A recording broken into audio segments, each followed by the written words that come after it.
దైవ శాంతి అందరిపై కూడా కురియుగాక. మనము ప్రతిరోజు మీతో 2 నిమిషాల కార్యక్రమంలో భాగంగా మనము ఖురాన్ యొక్క సందేశాన్ని వింటున్నాము. ఈ రోజున మనము నిన్న ఖురాన్ 84వ అధ్యాయంలో కొన్ని విషయాలు తెలుసుకున్నాము. 6 నుండి 9 వాక్యాలు తెలుసుకున్నాము.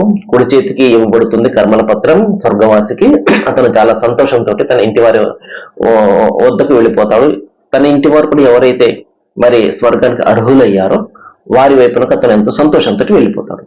మరి ఎవరైతే పాపాలు చేస్తాడో, పొరపాట్లు, తప్పులు, దైవం నిషేధించినటువంటి పనులు చేస్తాడో, ప్రజలందరి ఉసురు పోసుకుంటాడు. ఈ ప్రపంచంలో కులమత భేదాలను రెచ్చగొట్టి కొద్దిపాటి రాజకీయ ప్రయోజనాల కోసము, కొద్దిపాటి పదవుల కోసము ప్రజల మధ్య చిచ్చు పెడతాడు, మత కలహాలు, మారణ హోమాలు సృష్టిస్తాడు.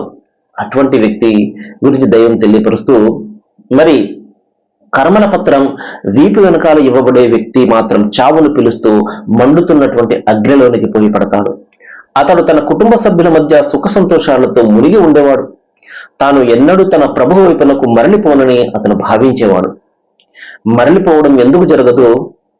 నీ ప్రభువు నిశ్చయంగా అందరి చర్యలను గమనిస్తూ ఉన్నాడు. మహాశిలారా, కర్మల పత్రము వీపు వెనకాల ఇవ్వడం అంటే ఎప్పుడైతే ఎడమ చేతి వైపునకు కర్మల పత్రం ఇవ్వడానికి దూతలు వస్తుంటారో అతనికి తెలిసిపోతుంది, నేను నరకవాసిని, నాకు ఎడమ చేతి వైపునకు ఎడమ చేతిలో ఈ కర్మల పత్రం పెడుతున్నారు. కర్మల పత్రం అంటే మనం ఏదైతే ప్రపంచంలో చేసుకున్నామో ఆ యొక్క రిపోర్ట్ అన్నమాట. అతను తన చేతిని వెనక్కి పెట్టుకుంటాడు. అతను ఆ కర్మల పత్రం చేతిలో వాళ్ళు పెట్టకుండా, కానీ బలవంతంగా అతని వీపు వెనకాల ఉన్నటువంటి చేతిలో అది బలవంతంగా వాళ్ళు పెట్టడం జరుగుతుంది. అప్పుడు అతను తన కర్మల పత్రం చూసుకుని బాధతోటి భయంకరమైనటువంటి నరకంలోనికి పోయి పడతాడు. అతను ప్రపంచంలో కుటుంబ సభ్యుల మధ్య ఎలా ఉండేవాడు? చాలా ఆనందాలతోటి, సుఖ సంతోషాలతోటి ఇతరులను బాధ పెట్టేవాడు. ఇతరులను బాధ పెడితేనే కదా అతనికి అంత సొమ్ము వచ్చింది. ఇతరుల యొక్క హక్కులను కొల్లగొడితేనే కదా. ఆ విధంగా ఇతరుల హక్కును మరి నిస్సిగ్గుగా, నిర్లజ్జగా కొల్లగొడుతూ, అందరిని బాధ పెడుతూ, అందరి ఉసురులు పోసుకుంటూ, అనేక కుటుంబాలను ఛిద్రం చేస్తూ, ఇతరు మాత్రం చాలా కుటుంబం మధ్య చాలా సంతోషంతో, ఆనందంతో ఉండేవాడు. మహాశిలారు, ప్రపంచం వరకే అది, అని పరలోకంలో అది చెల్లదు.